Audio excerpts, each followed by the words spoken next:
First contact fears. The Galactic Mercenary Guild station hung like a tarnished coin against the velvet black of space.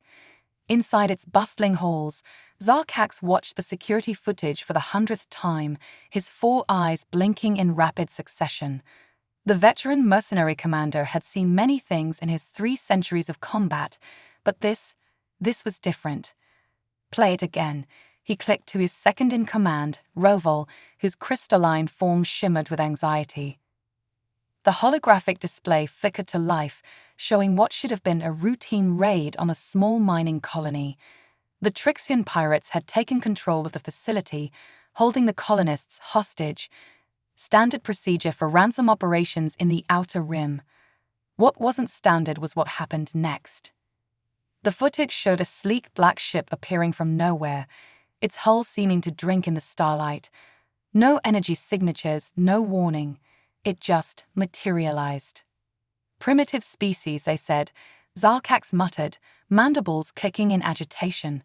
Barely space-capable. The next sequence caused several junior officers watching to flinch.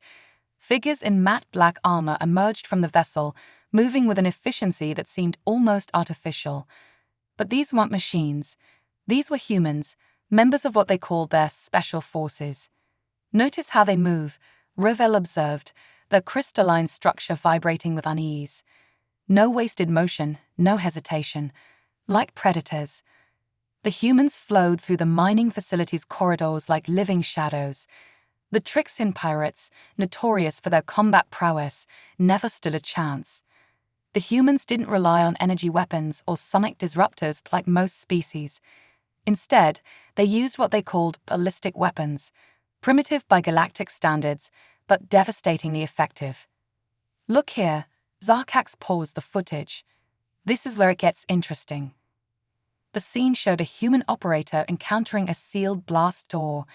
Instead of using standard breaching charges or calling for heavy equipment, the human pulled something from their tactical vest.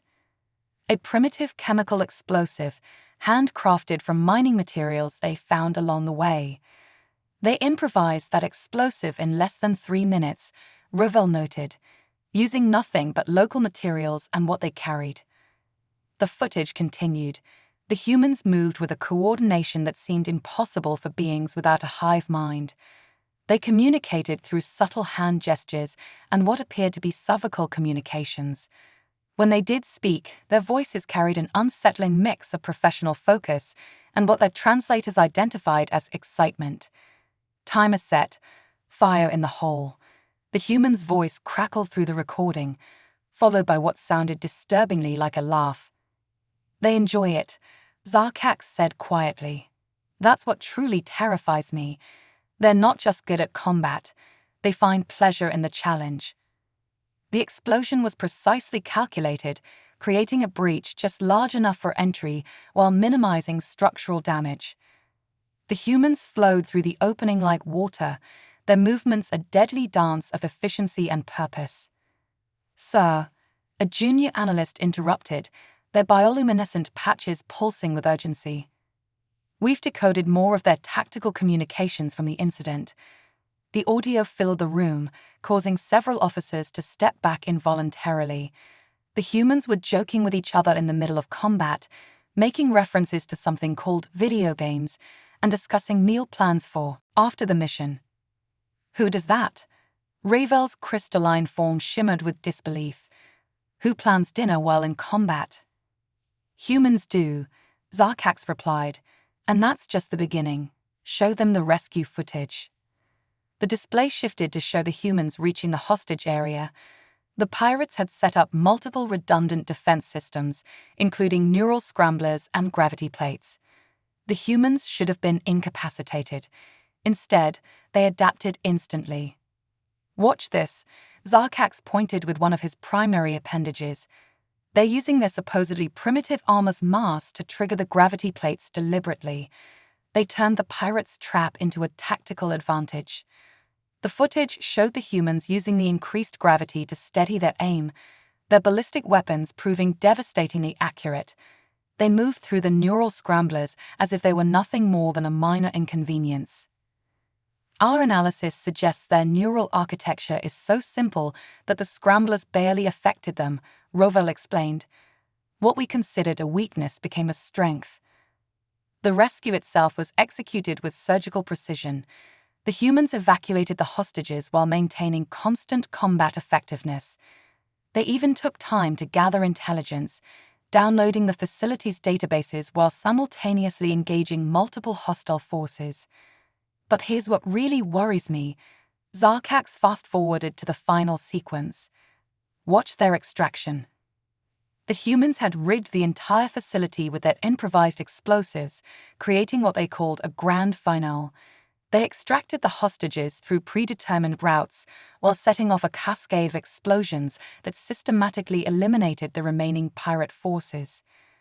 They turned the entire operation into something they called a tactical playground, Rovell noted. Every challenge we threw at them became an opportunity for them to improvise, adapt, and overcome. The final footage showed the human operators returning to their vessel, their movements still precise despite having been in continuous combat for hours. One of them even stopped to collect what they called souvenirs. Since this incident, Zarkax addressed the assembled officers. The Guild has received 17 requests for information about human special forces. Every major mercenary company wants to know how to fight them. My advice? Don't. He gestured to a new document being displayed, the Guild's official advisory on human military encounters. As of today, all contracts involving potential human special forces intervention are classified as maximum risk. The hazard pay has been tripled. Isn't that excessive? A junior officer asked. Zarkax clicked his mandibles in what passed for a grim smile. You didn't see what happened at the Nexus station last week. The humans have started integrating something they call parkour into their combat doctrine. They're literally running on walls now. The room fell silent as the implications sank in. Humanity had been discovered less than a decade ago, dismissed as primitives barely worth notice.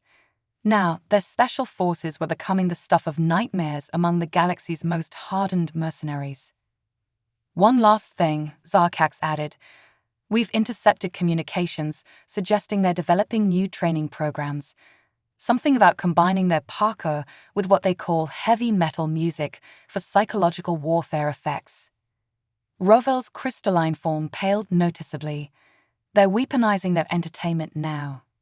Humans, Zarkax sighed, don't just fight wars, they turn them into art forms. And that, colleagues, is why they terrify me. Because what kind of species looks at combat and thinks, how can we make this more fun? The assembled officers left the briefing in thoughtful silence, each updating their combat protocols to include a new primary directive. If humans are involved, request backup. If human special forces are involved, retreat immediately. If human special forces appear to be enjoying themselves, surrender while you still can. In the depths of space, aboard their stealth vessel, the human operators were already planning their next mission. Their after-action report would note that the operation was textbook perfect, but needs more style points next time. Just another day in human special forces, the siege of Nexus Station. The emergency meeting of the Galactic Mercenary Guild was interrupted by the sound of shattering crystal. Rovell had just received the deployment notification for Nexus Station. Their crystalline form vibrated at a frequency that made everyone in the room uncomfortable. They can't be serious. Rovell's voice resonated with disbelief. They want us to defend Nexus Station against them. Zarkax studied the contract details floating in the holographic display. The payment offered was astronomical, even by Guild standards. The station authority is desperate. Human special forces have been detected in the sector. Nexus Station was the largest trading hub in the Outer Rim, a massive structure housing millions of beings from hundreds of species.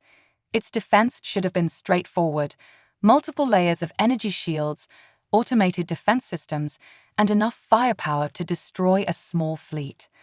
Sir, a junior analyst interrupted, their bioluminescent patches pulsing rapidly. You need to see this. The humans, they're already here. The tactical display showed something that should have been impossible. Human operators had somehow infiltrated the station days ago, disguised as maintenance workers. They had spent their time doing what humans called reconnaissance in force, a fancy term for mapping every weakness in the station's defenses while pretending to fix environmental systems. Clever bastards, Zarkax muttered admiringly. They turned the station's own maintenance schedules against us. The first sign that the operation had begun wasn't an explosion or an alarm, it was music. Human combat music began playing through every speaker system on the station, something they called rock and roll. The psychological effect was immediate and devastating. They're not even trying to be stealthy anymore, Rovell observed as the tactical display showed human operators emerging from their cover positions. They moved in perfect synchronization with the music, as if the entire operation was some kind of deadly performance art. The station's defensive forces found themselves facing an enemy that seemed to be everywhere and nowhere. The humans had reprogrammed maintenance bots to create diversions, rigged environmental controls to generate artificial fog banks, and somehow converted the station's waste disposal system into what they called a tactical transit network. Are they? Ravell's crystalline form flickered in disbelief. Are they using the garbage chutes as transport tubes? Affirmative, the analyst confirmed. They've calculated the optimal launch velocities to use the station's waste disposal system for rapid deployment. They're calling it Express Elevator to Hell, going down. The footage showed human operators literally surfing through maintenance tunnels on repurposed cleaning drones, firing weapons with impossible accuracy while making references to something called Star Wars. They had somehow turned the entire station into what they termed a vertical assault playground. Look at their equipment loadout. Zarkax pointed to a detailed scan. Every operator is carrying different weapons, tools, and devices. No standardization at all. They're improvising their entire tactical approach. The humans had divided into small teams, each with its own musical theme and combat style. One group, calling themselves Team Heavy Metal, specialized in breaching operations, using modified mining charges, and what they called the power of sick guitar riffs to create entry points. Another team, Team Classical, moved with balletic precision, timing their attacks to the rhythm of ancient human war music called Ride of the Valkyries. They had somehow hacked the station's artificial gravity systems to perform combat maneuvers that defied physics. Sir, the analyst's voice cracked. Team Jazz just reported in. They've turned the hydroponics section into something they're calling improvised tactical jungle warfare. The tactical display showed the hydroponics bay transformed into a deadly maze of repurposed plant life and irrigation systems. The humans had created what they termed nature's pillbox, using nothing but farming equipment and an apparently extensive knowledge of aggressive botany. How? Rovell demanded. How do they keep doing this? How do they look at a simple hydroponics bay and see a combat opportunity? Because, Zarkax replied grimly, humans don't see limitations, they see possibilities. Every locked door is a chance to practice breaching techniques. Every maintenance shaft is a potential infiltration route. Every ordinary object is just waiting to be turned into what they call tactical improvised assets. The station's defenders found themselves facing an enemy that treated combat like a creative exercise. Human operators were using maintenance drones as mobile cover, converting cleaning supplies into smoke screens, and somehow managing to order takeout food from the station's restaurants in the middle of the operation. Did that human just stop to get a beverage? Rovell asked incredulously. They call it tactical refreshment, the analyst explained. Apparently, they've calculated the optimal caffeine intake for sustained combat operations. The situation reached its peak when the humans initiated what they called their grand finale.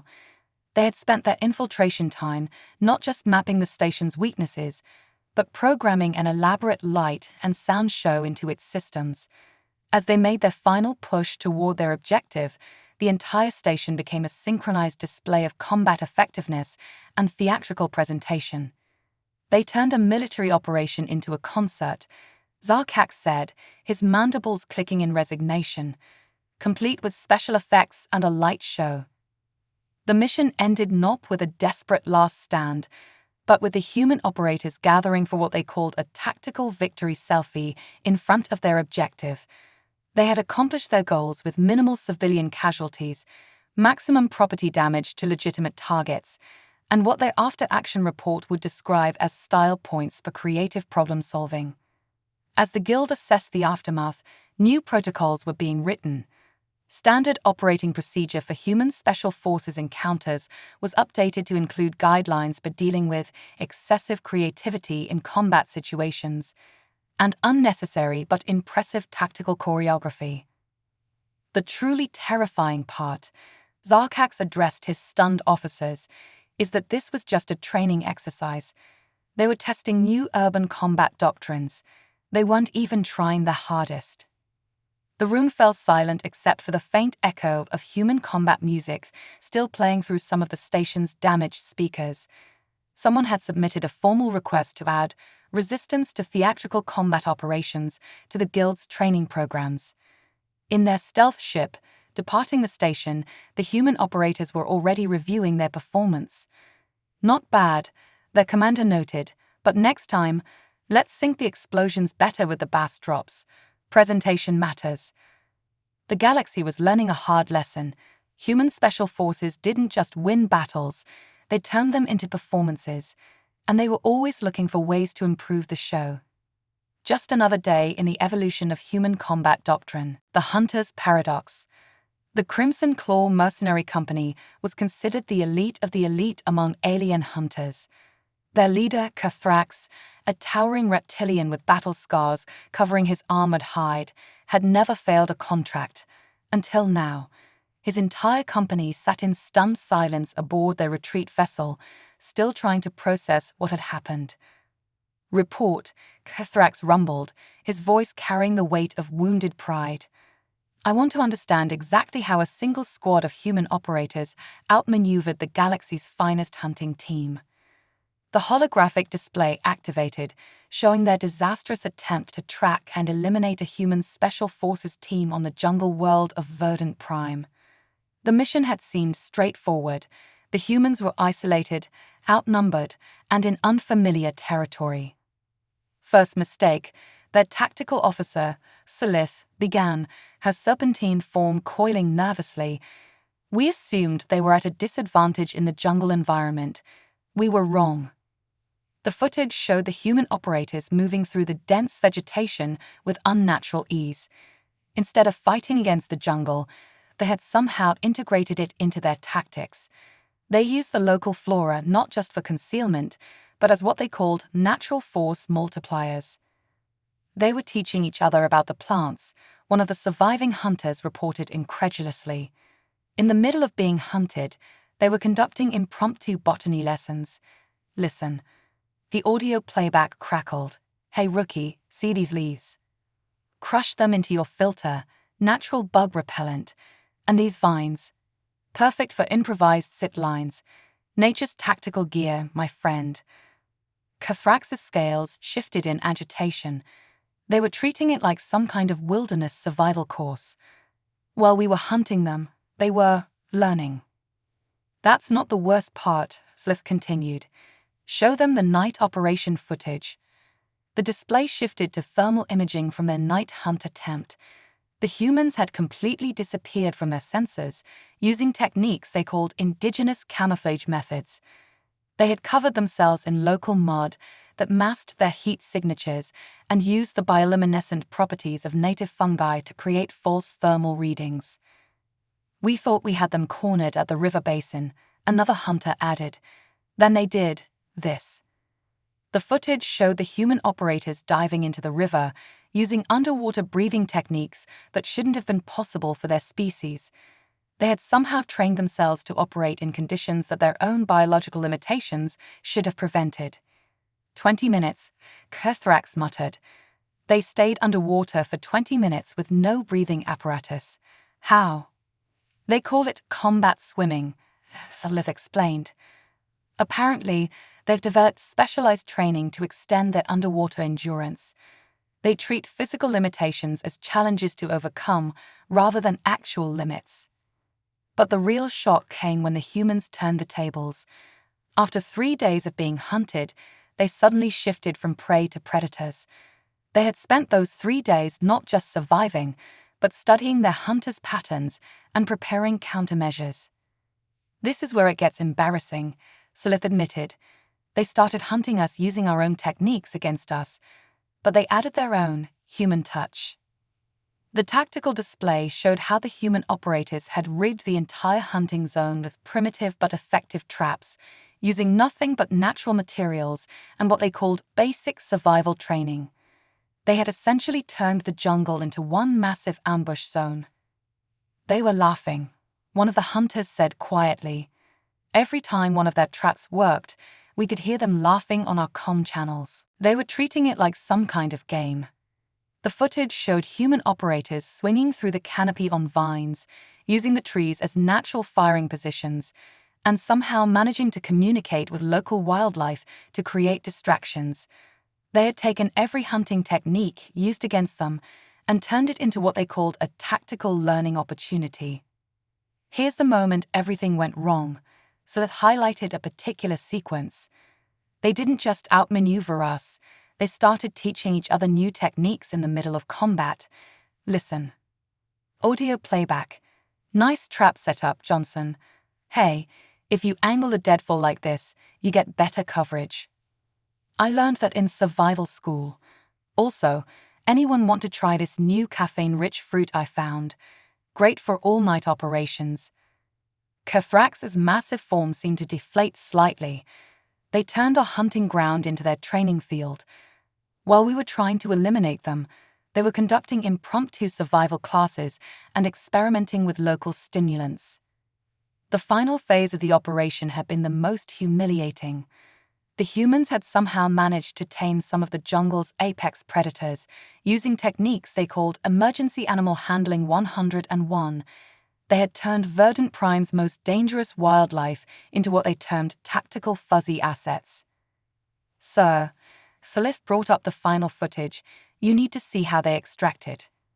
The display showed the human operators calling in their extraction vehicle, a ship that landed vertically in a clearing barely big enough for a personal transport. As they prepared to leave, they did something that still baffled the hunting team. "They left notes," Kefrax said, his voice a mixture of disbelief and reluctant admiration. "Actual written feedback on our hunting techniques, with suggestions for improvement." The notes were detailed analyses of the hunting team's tactics, complete with diagrams and what the humans called constructive criticism. They had even rated their hunters on a 5-star scale and left recommendations for additional training. "Good effort on the night stalking, but your thermal masking needs work. Try using local flora for better heat signature control. P.S. Thanks for the awesome training opportunity." Slith read from one of the notes. They treated the entire operation like a training evaluation. The Crimson Claw Company had returned to their ship not just defeated, but thoroughly educated. The humans had somehow turned a lethal hunting operation into an impromptu masterclass in survival techniques and tactical innovation. New company policy, Kfrax announced to his assembled hunters. "We no longer accept contracts involving human special forces, not because we can't fight them, but because they turn every fight into a learning experience, and they're better teachers than we are hunters." In the aftermath, the Crimson Claw Company found itself receiving requests from other hunting teams, not for combat assistance, but for copies of the humans' tactical notes and training suggestions.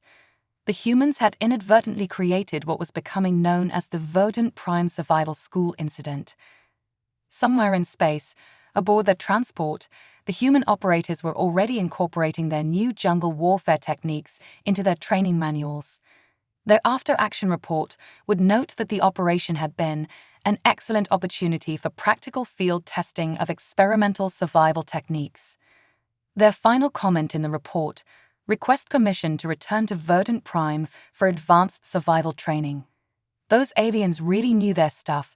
With a few adjustments, their hunting techniques could be perfect for our jungle warfare qualification course. Just another day in the ongoing education of human special forces. The Nova incident. Nova Station was supposed to be impregnable. The massive space station, positioned at the intersection of 7 major trade routes, was a marvel of alien engineering. Multiple layers of energy shields, automated defense systems, and a security force comprised of the galaxy's most advanced combat drones. No conventional military force could breach it. Unfortunately for Nova Station, human special forces were anything but conventional. Admiral Vurex of the Station Defense Force stared at the tactical display in growing horror. They're doing what? There, the sensor officer paused, double-checking the readings. They're using our own maintenance drones to throw themselves at the station. They call it explosive space skateboarding. The display showed human operators in advanced space combat suits literally riding modified maintenance drones through the debris fields surrounding the station. They had somehow reprogrammed the drones to act as what they called tactical space surfboards. That's not possible, Vurex's secondary brain insisted. The physics alone. Sir, the communications officer interrupted. They're broadcasting something on all channels. It's music. The sounds of classical human combat music filled the command center. Something called the Flight of the Valkyries thundered through the speakers as human operators performed what they termed extreme space parkour between fragments of debris. They're using the music to synchronize their movements, the tactical officer realized. Each team is coordinating their approach based on the rhythm of different musical pieces. The human assault was like nothing the defenders had ever seen. One team, calling themselves Zero-G Ninjas, was using grappling hooks and momentum transfers to swing between defensive platforms. Another group, Space Cowboys, had modified their suits with what they called rocket lassos to capture and redirect defensive drones. Sir, Team Heavy Metal has breached Sector 7, an officer reported. They're using the station's own artificial gravity systems to create what they call mosh pit combat zones. The tactical display showed chaos in Sector 7. The humans had somehow hacked the gravity controls to create alternating zones of zero and high gravity. They moved through these zones with practiced ease, using the gravity shifts to enhance their combat effectiveness, while the station's defensive drones struggled to adapt. How did they even train for this? Vurex demanded. According to intercepted communications, the intelligence officer replied, they built a training facility they called the Space Bounce House specifically for this operation. They've been practicing these maneuvers for months and apparently treating it like an extreme sport. The humans had divided the station into what they called tactical playgrounds. Each sector became a testing ground for different space combat techniques, many of which seemed to be invented on the spot. Team Cosmic Ballet is requesting permission to attempt something called a triple-axle breach maneuver, the comm officer reported uncertainly. A what? The display showed a team of human operators using their suit thrusters to perform what appeared to be an ice skating routine in space, culminating in a synchronized breach of the station's outer hull. They had somehow turned combat space operations into a performance art. Sir, we have a situation in the hydroponics bay, another officer called out. Team Green Thumb they're using the zero-gravity garden as cover. They've created what they're calling tactical space hedges. The footage showed human operators moving through floating masses of vegetation, using the hydroponics systems to create mobile cover. They had even managed to weaponize some of the more aggressive plant species, creating what they termed organic space mines. This isn't combat, Vurex realized. This is innovation. They're not just fighting us. They're inventing entirely new forms of space warfare in real time. The situation in the station's core was even more bizarre. A team calling themselves Space Hackers had not only breached the main computer systems, but had reprogrammed the maintenance AI to play something called Space Invaders on all available displays. They claimed it was for nostalgia purposes. Sir, the tactical officer's voice cracked. Team Disco has taken control of the station's external lighting systems. They're using them to create a light show. The station's exterior had become a strobing display of colors and patterns, synchronized to yet another form of human combat music. The defenders found their targeting systems confused by the unexpected light show, while human operators used the chaos to their advantage. "They're treating this like some kind of space party," Vurex observed in disbelief, complete with music, lights, and choreographed maneuvers. The humans had even set up what they called refreshment stations in secured sectors, complete with zero-gravity coffee dispensers. They were literally taking coffee breaks during the assault, using the time to discuss new tactical ideas and critique each other's space maneuvers. "So, Team Classical just reported successfully implementing something they're calling the Orbital Ballet Breach Protocol," the comm officer announced. "They're requesting permission to attempt a grand final maneuver." The tactical display showed the human operators gathering for what appeared to be a synchronized space combat performance. They had somehow coordinated their suit thrusters to create what they called zero-gravity dance moves, while simultaneously maintaining perfect combat effectiveness. "This is impossible," Vurex muttered. "No species should be able to combine combat operations with entertainment like this. It defies all military logic." "Sir," the intelligence officer added, "according to their communications, this entire operation is being recorded for their training academy. They're calling it Creative Approaches to Space Station Assault 101. The final phase of the operation was a masterpiece of coordinated chaos. All human teams synchronized their actions to a piece of music they called Thus Spoke Zarathustra, timing their final breaches and maneuvers to the dramatic crescendos. As Nova Station fell, the defenders received one final message from the human operators. "Thanks for the awesome space playground. P.S. Your drone AI needs better firewalls, and your gravity controls could use some calibration. We left detailed notes in the main computer. Good luck with the repairs." In the aftermath, Vurex submitted his report to the Galactic Defense Council. His recommendations were simple. In the event of human special forces encounters in space, conventional tactical doctrine is useless. They don't just adapt to space, they turn it into their own personal entertainment venue. Also, invest in better music systems. Apparently, it matters. The human operators aboard their ship were already planning improvements to their space combat techniques. Their after-action report would include such notes as zero-gravity parkour needs more style points, and consider adding synchronized thruster displays for future operations. Their final recommendation: request permission to establish permanent space combat training facility. Working title: The Cosmic Dance Academy for Advanced Tactical Operations. Just another day in the continuing evolution of human space warfare doctrine. The diplomatic solution. The Galactic Council's emergency session was interrupted by what could only be described as music. The assembled representatives of 1,000 worlds watched in bewilderment as human special forces operators, fully armed and armored, entered the chamber while something called the Imperial March played from their suit speakers. Ambassador Tilara of the diplomatic corps felt her crystalline form vibrate with anxiety. "Please tell me they're not going to." "Good morning, distinguished representatives," the human team leader's voice boomed through the chamber. "We're here for what we call aggressive negotiations." The humans had somehow turned diplomatic security into what they termed tactical peacekeeping with style. Their armor was polished to a mirror shine, decorated with what they called diplomatic flair, including peace symbols painted in tactical colors and motivational slogans in multiple alien languages.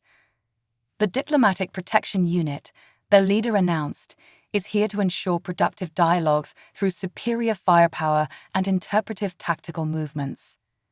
Tilara watched as the human operators took up positions around the chamber, each movement precisely choreographed. They had somehow combined standard security protocols with what appeared to be elements of formal dance. "Are they conducting a security sweep in waltz time?" one of her aides whispered. Indeed, The humans had synchronized their security procedures to classical music, claiming it enhanced diplomatic ambience while maintaining tactical effectiveness. Each team had its own musical theme, coordinated to create what they called symphonic security coverage. Team Beethoven, secure the North Quadrant, the leader commanded. Team Mozart, established diplomatic overwatch with extra flourish. And someone get the ambassador's coffee station set up. We're going to need the good stuff for this one. The humans had turned the council chamber into what they termed a diplomatic tactical zone. They had established multiple layers of security while simultaneously setting up what appeared to be a fully stocked refreshment area, complete with coffee machines modified for various alien physiologies. "Sir," one operator reported, "the diplomatic comfort enhancement stations are online. We've got Earth coffee, Centaurian tea, and 17 varieties of interspecies compatible snacks. Also, the tactical mood lighting is ready." The assembled diplomats watched in fascination as the humans transformed standard security measures into an elaborate performance. They had somehow made threat assessment look like a choreographed dance routine. "This is actually brilliant," Tilara realized.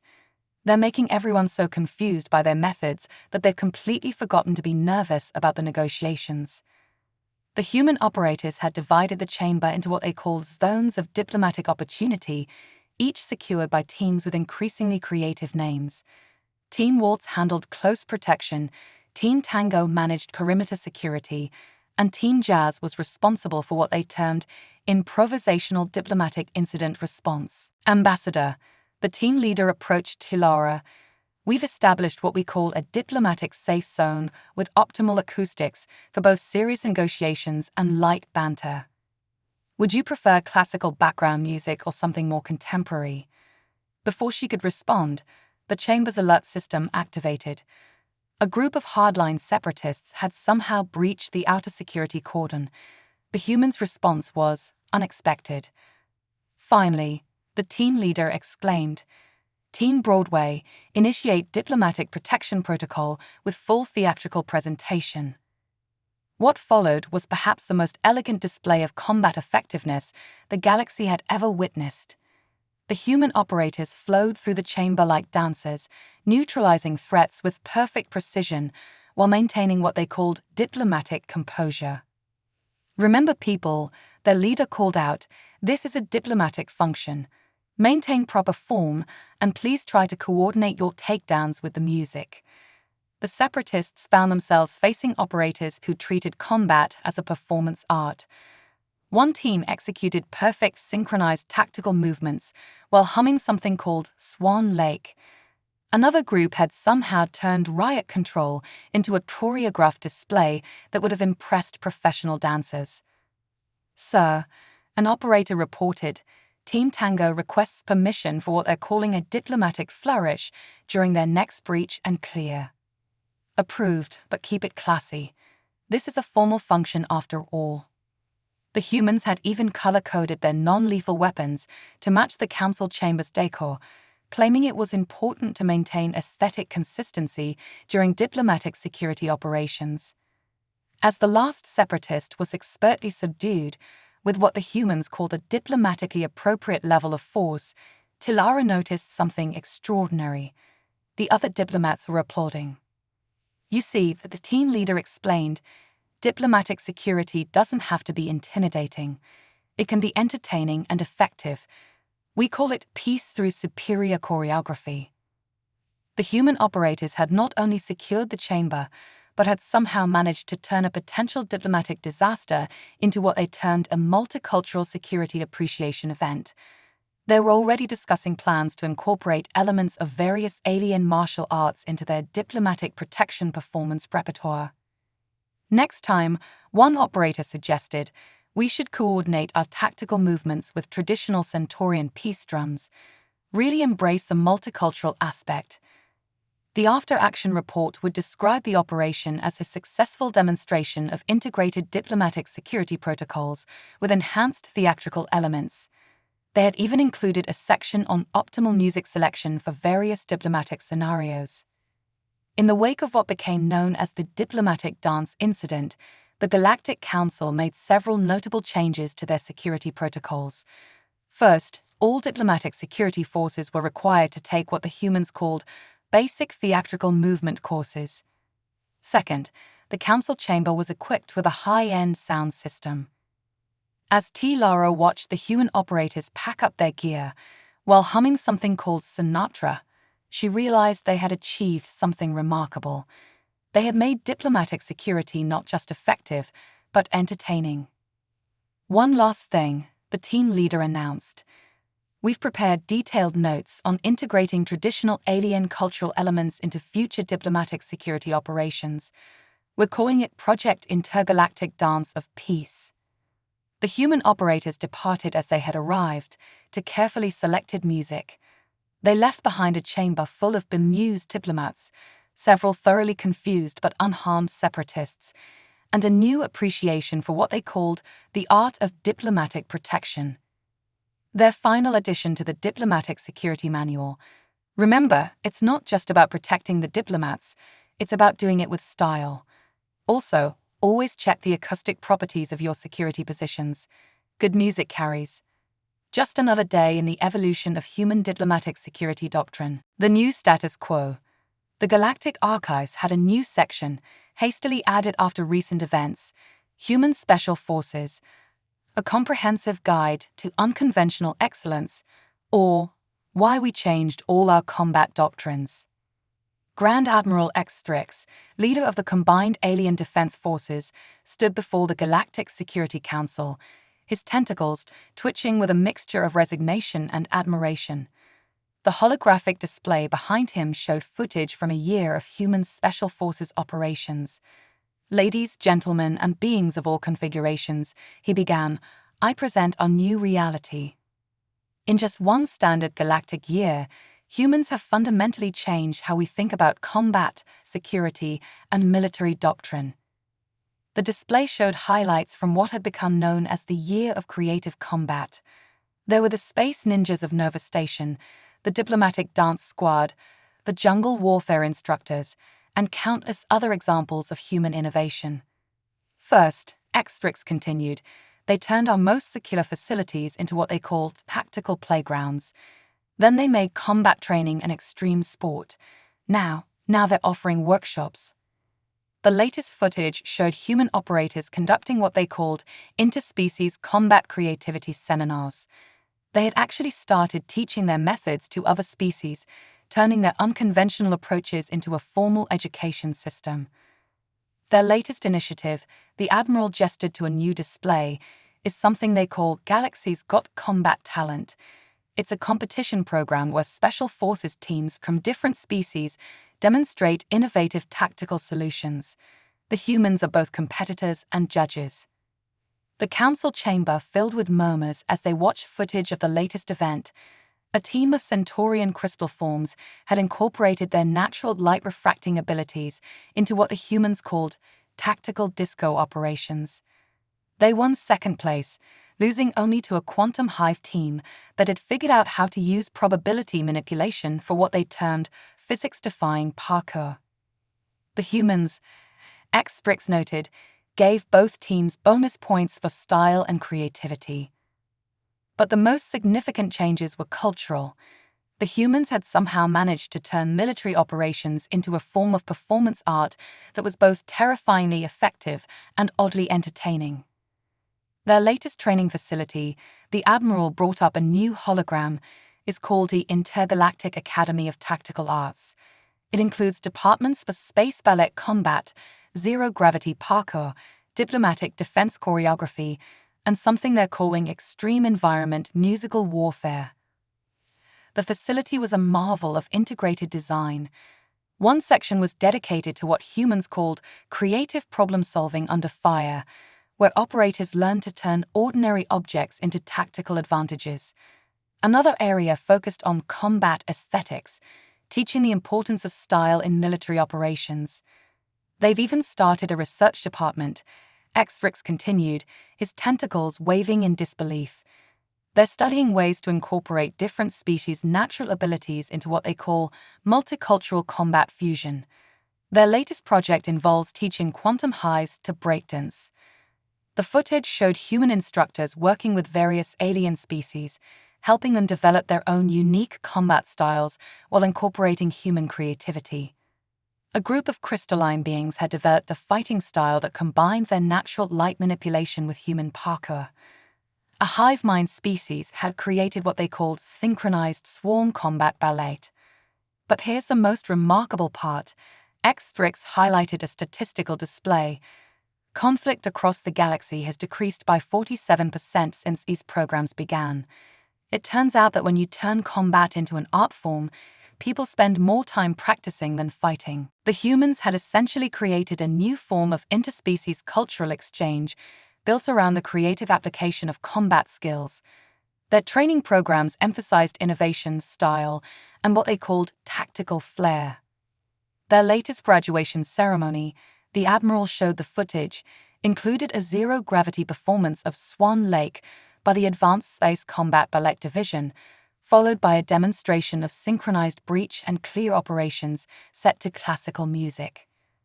The Council watched as graduates from a dozen species performed elaborate combat maneuvers that somehow managed to be both terrifyingly effective and aesthetically pleasing. The ceremony concluded with what the humans called a tactical flash mob, hundreds of operators from different species performing a coordinated display of combat skills and artistic expression. They've turned our most hardened warriors into performance artists, one council member observed, and somehow made them more effective in the process. The humans had even started publishing what they called Combat Creativity Quarterly, a journal dedicated to innovative tactical solutions and creative military thinking. The latest issue included articles like 101 Uses for Standard Issue Equipment, Thinking Outside the Armory, and Making an Entrance, The Psychological Advantages of Combat Choreography. In conclusion, X-Strix addressed the Council. We have two options. We can resist this trend and stick to conventional military doctrine, or we can embrace what the humans call the art of tactical creativity. Personally, I've already enrolled in their Executive Leadership Dance Combat course. The Council's decision was unanimous. The new Galactic Defense Doctrine would officially incorporate human principles of creative combat. Training facilities across the galaxy were retrofitted with sound systems and dance floors. Combat simulators were reprogrammed to award points for style and innovation. The humans, for their part, were delighted. Their next project was something they called Galaxy's Got Special Forces, a competition show combining combat effectiveness with artistic presentation. The pilot episode featured a quantum hive swarm performing what they called probability matrix breakdancing, while conducting a perfect hostage rescue operation. In their newest training manual, under a section titled The Future of Combat, the humans wrote, "Remember, it's not just about winning the fight, it's about winning it with style. Also, always check your music selection. Nothing ruins a perfect breach and clear like poor soundtrack choices." The final page contained their new motto, "In a galaxy of infinite possibilities, why be boring? Make combat an art form, make training a performance, and always stick the landing." Just another day in the new era of galactic special operations. Legacy of the Space Warriors, 10 years later. The Galactic Historical Society's newest wing was unlike anything in the known universe. Holographic displays showed a decade of what historians now called the human revolution in military arts. The curator, a quantum crystalline being named Xerex, guided a group of new cadets through the exhibit. And here, Xerex's crystalline form sparkled with amusement. We have the infamous first combined Galactic Combat Arts Festival artifacts from just 10 years ago. Note the fusion of traditional human breakdancing with hive mind swarm formations. The display showed footage of what had become the galaxy's most popular annual event. Special Forces teams from thousands of species competing in categories like creative breach and clear, tactical parkour performance, and synchronized space combat choreography. Did they really use something called disco balls in actual combat operations? a young cadet asked, their antennae twitching with curiosity. "Oh, that's nothing," Xerex chuckled. "Wait until you see the tactical raids section." The humans discovered that strobe lights synchronized with dubstep music could completely disrupt hive mind targeting systems while providing what they called an awesome party atmosphere. The museum's central hall featured a massive holographic timeline titled Evolution of Combat Entertainment. It showed how human influence had transformed military training across the galaxy. What started as simple combat exercises had evolved into elaborate performances that combined deadly effectiveness with artistic expression. This was a turning point. Xerex indicated a particular display, the first ever interpretive tactical dance competition. A team of quantum probability warriors performed a breach operation while solving complex mathematical equations through interpretive dance. The humans gave them perfect scores for thinking outside the space-time continuum. The cadets watched in amazement as the footage showed teams combining their species' unique abilities with human creativity. Crystal form beings use their natural light manipulation for tactical light shows. Hive minds performed what they called probability matrix ballet. But the real revolution, Xerex led them to the next section, came with the establishment of the Galactic Institute of Combat Arts and Sciences. GOCAS changed everything. The institute had become legendary. Its campus, spanning 3 space stations and a small moon, was dedicated to pushing the boundaries of what the humans called tactical artistic expression. Its departments included the School of Gravitational Performance Arts, the Department of Combat Choreography, the Institute of Tactical Music Theory, the Center for Extreme Environment Entertainment, the Academy of Weaponized Dance Studies. Their latest program, Xerex highlighted a recent addition, combines quantum physics with breakdancing. They're teaching warriors to manipulate probability fields through what humans call sick moves. The footage showed training sessions where beings from across the galaxy learned to combine their natural abilities with human-inspired creativity. A group of energy beings had developed a fighting style based on classical ballet. Crystalline warriors practiced prismatic combat arts, using their natural light refraction abilities for both combat and display. The humans even created new sports, Xerex continued, approaching a popular exhibit. This is footage from last year's Extreme Tactical Olympics. The zero-gravity parkour event was particularly impressive. The display showed operators from dozens of species competing in events that combined combat effectiveness with artistic presentation. The winning team, a joint human hive mind group, had performed what they called a quantum probability dance battle while conducting a perfect hostage rescue operation. But perhaps the most significant change, Xerex led them to the final exhibit, was in diplomatic relations. This is footage from the latest Galactic Council security briefing. The hologram showed the council chamber transformed into what humans called a diplomatic rave space. Security teams from different species performed choreographed patrols, while diplomatic negotiations occurred to a soundtrack of what humans called chill beats to prevent intergalactic war too. Today, Xerex concluded, every major military and security force in the galaxy has what humans call a Minister of Combat Style.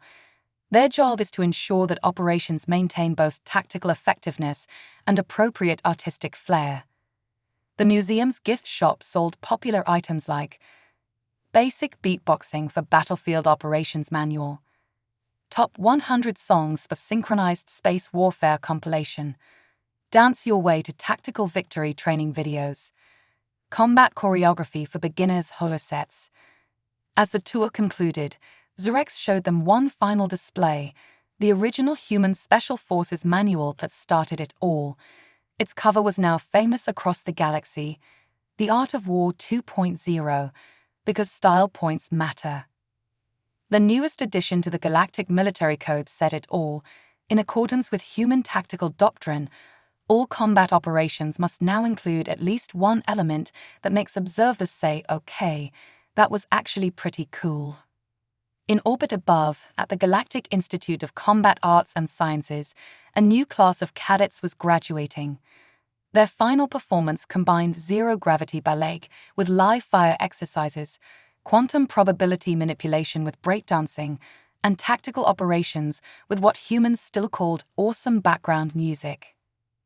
Their graduation certificates included a quote from the first human instructors: "In a universe of infinite possibilities, never settle for boring combat. Make every operation a performance, every mission a masterpiece, and never forget to stick the landing." As Zurex finished the tour, a notification appeared. The humans had just announced their latest initiative, Galactic Special Forces, Multiverse Edition. Somehow, they'd figured out how to include parallel universe teams in their competition. Just when you think they can't get more creative, Zurex mused, the humans find a way to top themselves. Just another era in the ongoing evolution of galactic combat arts.